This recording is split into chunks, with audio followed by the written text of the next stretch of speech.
এনে মোৰ পোৱালি লোকেল মুৰ্গীৰ পোৱালি পিয়ৰ লোকেল প্ৰায় 300মান পোৱালি আছে ইয়াত। চৰি ইয়াত 200 আছে আপোনালোকৰ, আৰু 100 মই বেলেগকৈ থৈছোঁ ভাগ ভাগকৈ। ইয়াত প্ৰায় 200 পোৱালি আছে, আৰু এইটো চাইডে মোৰ আৰু 100 আছে। টোটেল চব মিলাই 300 পোৱালি আছে মোৰ। এইবিলাক পোৱালি টোটেল 300 পোৱালি আছে। দেখো আপোনালোকে কিদৰে ঘৰুৱা উপায় অৱলম্বন কৰি আপোনালোকৰ যোনবিলাক পোৱালি আছে, সৰু সৰু পোৱালি, কুকুৰা পোৱালি হওক বা হাঁহৰ পোৱালি হওক, সেই পোৱালিবিলাক আপোনালোকে কিদৰে ঘৰুৱা উপায় অৱলম্বন কৰি আপোনালোকে সুস্থ কৰি ৰাখিব। আজি মই দেখুৱাম আপোনালোকে কি খুৱাব লাগিব। আপোনালোকে কেমেৰা সন্মুখত দেখিবলৈ পাইছে কেইডোখৰমান গুড় মই থৈ দিছোঁ। আপোনালোকে এই গুড় ব্যৱহাৰ কৰি গুড়বিলাক আপোনালোকে পোৱালিবিলাকক খুৱাই, হাঁহৰ হওক বা কুকুৰা হওক, যিকোনো চৰাই পোৱালিবিলাকক খুৱাই সেই পোৱালিবিলাকক আপোনালোকে সুস্থ কৰি ৰাখিব পাৰে। এটা সাধাৰণ ঘৰুৱা বিধানহে, এইটো কোনো ডক্তৰী চিকিৎসা নহয়। আপোনালোকে খুৱাব পাৰে গুড়, আৰু এই গুড়টো আপোনালোকে পানীৰ লগত মিক্স কৰি খুৱাব লাগিব। আপোনালোকে এটা পাত্ৰ লৈ ল'ব, পানী দিয়া পাত্ৰ, যোন মই আনি থৈছোঁ এটা পানী দিয়া পাত্ৰ। ইয়াত দেখিবলৈ পাইছে পানী দিয়া পাত্ৰ। আপোনালোকে প্ৰয়োজন অনুসৰি লৈ ল'ব গুড়। এটা সৰু পানী দিয়া পাত্ৰত কিমান লাগে গম পাবই আপোনালোকে নিশ্চয়।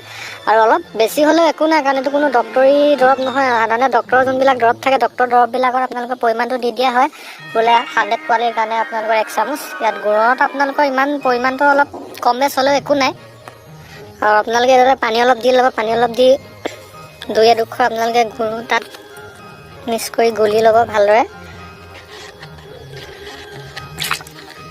আমাৰ অলৰেডি গুলি লোৱা হৈ গৈছে। তাৰপিছত আপোনালোকে গোটেই পানীটো ভৰ্তি কৰি দিব এই পানী থোৱা পাত্ৰটোত।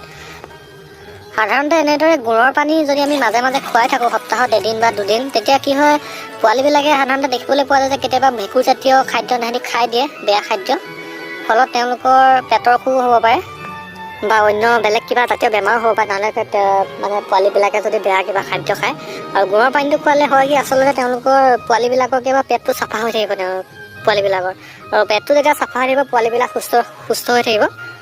আজিলৈ ভিডিঅ'টো ইমানেই আছিলে, গুড়ৰ পানী খুওৱা। আপোনালোকে গুড়ৰ পানী খুৱাই চাব পাৰে নিজৰ পোৱালিবিলাকক, কোনো ছাইড এফেক্ট নাই। ভাল পোৱালিবোৰ খুৱাব পাৰে। আপোনালোকে অলপ যদি বেমাৰী পোৱালি থাকে, সেই পোৱালিবিলাকক আপোনালোকে গুড়ৰ পানী খুৱাব পাৰে, চিন্তাৰ কোনো কাৰণ নাই। আৰু ফাইনেলি এইবিলাক যেতিয়া বনোৱা হৈ গ'ল, মই খাবলৈ দিম সিহঁতক এতিয়া পোৱালিবিলাকক। আৰু ফাইনেলি পোৱালিবিলাকক খাবলৈ দিছোঁ। দেখিবলৈ পাইছে এটা দুটাকৈ আহি খাইছেহি। আৰু পোৱালিবিলাক ইমান পিয়াহত নাই বৰ্তমান, সেইকাৰণে চব বহা নাই।